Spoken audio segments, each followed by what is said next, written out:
Si Jesus at ang Templo.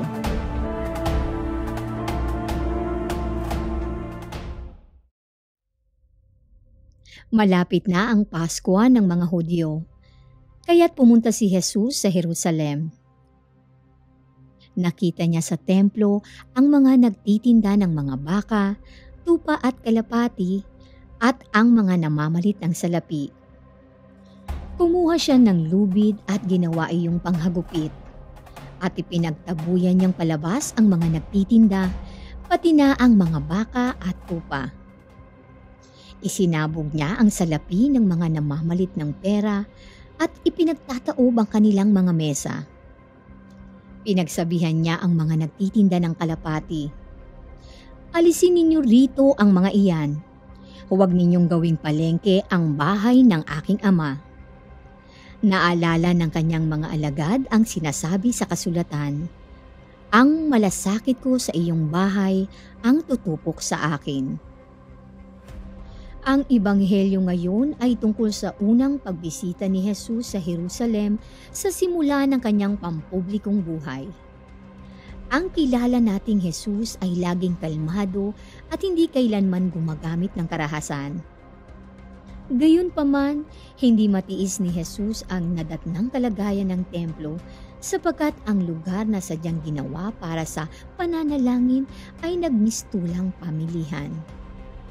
Isang insulto sa Diyos na gawing negosyo ang relihiyon. Hindi ito papayagan ni Jesus. Para sa Kanya, walang hindi kakayaning gawin kapag ang nakasalalay ay ang puso ng ating relasyon sa Diyos. Nais siguraduhin ni Jesus na parehong makalalapit sa Diyos ang mga dukha at mayayaman.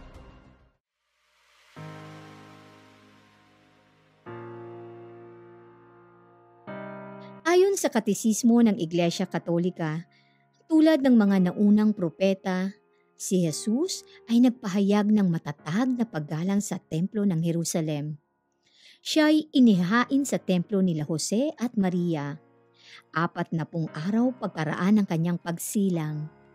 Sa gulang na 12 taon, nagpaiwan sa templo upang ipaalala sa kanila na dapat niyang tuparin ang mga bagay na nauukol sa kanyang ama.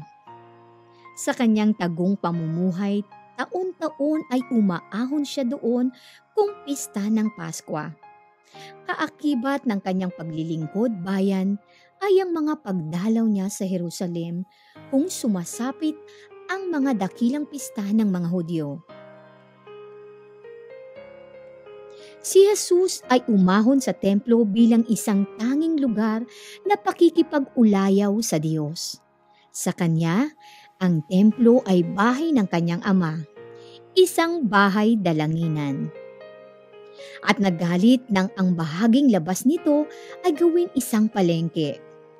Itinaboy ang mga nagtitinda roon dahil sa kanyang malasakit para sa mga bagay na ukol sa Kanyang Ama. Kung nanamnamin natin, naging malaking bahagi ng buhay ni Jesus ang templo. Kaya't natural lamang na hindi niya kayang palampasin ang nangyari sa bahay dalanginang itinuturing na nagmistulang pamilihan. Nagsimula ito nang ang mga tao na nagmula sa malalayong lugar ay hindi makayanang dalhin ang mga hayop na kailangan nila para sa pag-aalay. Pinahintulutan ang gayong negosyo upang ang mga tao ay makabili ng kanilang kailangan. Ngunit ang ginawang tulong para sa mga nagmumula sa malayo ay naging negosyo na. Ang resulta ay pagsasamantala sa mga mahihirap para sa kapakanan ng mga mangangalakal at mga pari. Tulad ng mga propeta noong unang panahon, hinahamon ni Jesus ang mga gawaing ito.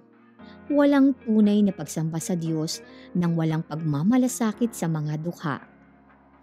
Ang ginawang ito ni Jesus ang nagpasiklab ng pagsalungat sa Kanya. Tumitindi habang lumilipas ang panahon at kalaunan ay humantong sa Kanyang pag-aresto at pagkamatay.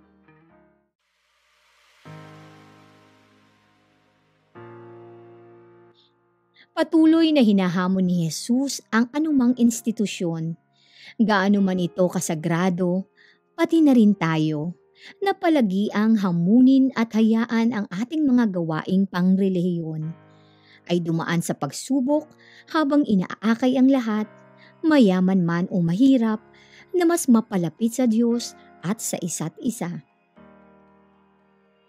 Paano mo tutugunan ang panawagang ito ni Jesus na mas maging bukas sa pagpapahayag ng iyong pananampalataya? Una, huwag matakot na sumalungat sa mga ginagawa ng iba, lalo't alam mo naman kung ano ang tama at nasa katwiran base sa katuruan ng ating pananampalataya.